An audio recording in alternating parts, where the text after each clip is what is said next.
धीरे धीरे धीरे इस धारा का दुरुपयोग होना शुरू हो गया। तो बदला लेने की भावना से, प्रतिशोध की भावना से कि अगर पति ने बात नहीं मानी या ससुराल पक्ष के किसी अन्य सदस्य ने बहू की बात नहीं मानी तो 498 ए के तहत वो केस दायर कर दिया करती थी। और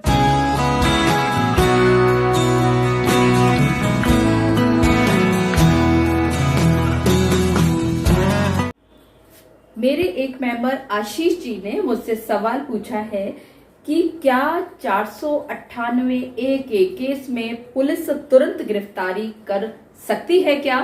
जी हाँ आशीष जी, आपने बहुत ही सुंदर प्यारा सवाल पूछा।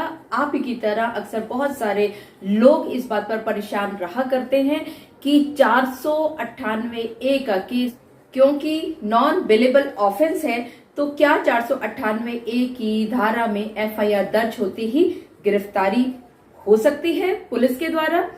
मैं एडवोकेट मोहिनी मोना आप सभी का पुनः स्वागत करती हूं और आप सभी देख रहे हैं आप सभी का पसंदीदा चैनल मोहिनी मोना एडवोकेट। अगर आपने मेरे इस चैनल को अभी तक सब्सक्राइब ना किया हो या आप मेरे इस चैनल के लिए नए हैं तो इसको जल्दी से जल्दी सब्सक्राइब कर दीजिएगा ताकि आपको इसी तरह के लीगल इंफॉर्मेटिव वीडियोस की नोटिफिकेशन सबसे पहले मिल सके। आशीष जी, आपका सवाल वाकई में बहुत सुंदर है क्योंकि ये कंफ्यूजन अभी भी काफी सारे लोगों को है।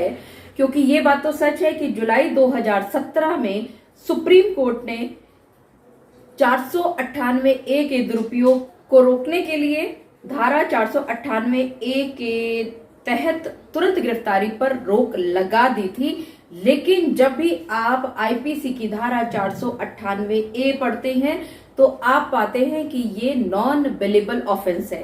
और ये बात आप सभी को पता है कि अगर कोई भी व्यक्ति नॉन बेलेबल ऑफेंस में बुक होता है तो उसको गिरफ्तार तुरंत किया जा सकता है एफआईआर होते ही। अब ये बात भी आप सभी को पता है कि 498 ए की धारा को उन सभी स्त्रियों के बचाव के लिए लेकर के लाया गया था जिन स्त्रियों के साथ दहेज उत्पीड़न हो रहा था, दहेज मांगा जा रहा था और जब वो मांग पूरी नहीं कर पा रही थी तो उनके साथ मारपीट, उनके साथ हैरेसमेंट, उनके साथ टॉर्चर इत्यादि हो रहा था। और इसी सब हैरेसमेंट से बचाने के लिए ही 498 ए की धारा को सम्मिलित किया गया था आईपीसी में। और हाँ, ये भी आप सभी को याद होगा कि जब 498 ए के अंदर कोई भी पत्नी कोई भी केस दर्ज करती थी अपने पति और अन्य परिवार के सदस्यों के विरुद्ध तो उनकी तुरंत गिरफ्तारी हो जाया करती थी और महीनों महीनों सालों सालों उनको जमानत नहीं मिला करती थी। लेकिन धीरे धीरे धीरे इस धारा का दुरुपयोग होना शुरू हो गया। हर एक पत्नी ने जिसकी बात मानी नहीं जा रही थी उसके पति के द्वारा तो बदला लेने की भावना से, प्रतिशोध की भावना से कि अगर पति ने बात नहीं मानी या ससुराल पक्ष के किसी अन्य सदस्य ने बहू की बात नहीं मानी तो 498 ए के तहत वो केस दायर कर दिया करती थी। और जैसे ही कोई भी व्यक्ति इस एफआईआर में बुक हुआ करता था तो वहां पर कोर्ट के अंदर जमानत की एप्लीकेशन पहुंचती थी इंटरिम बेल के लिए।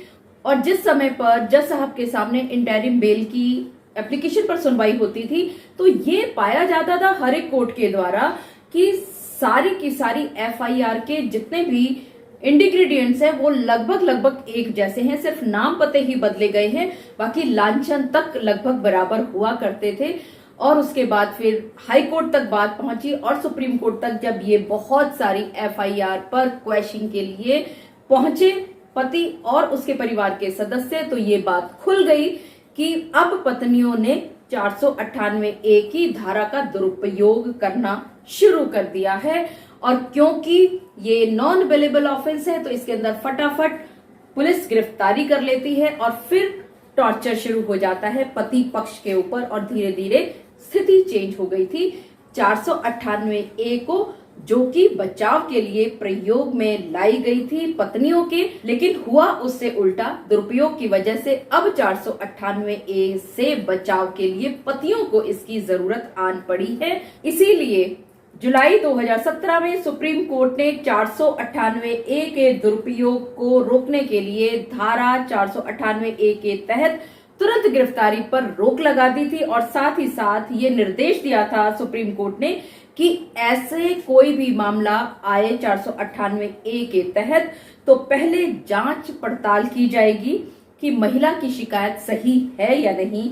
ये काम एक समिति का होगा और उसकी रिपोर्ट के आने के बाद ही पुलिस गिरफ्तारी जैसी कार्यवाही पर काम कर सकती है।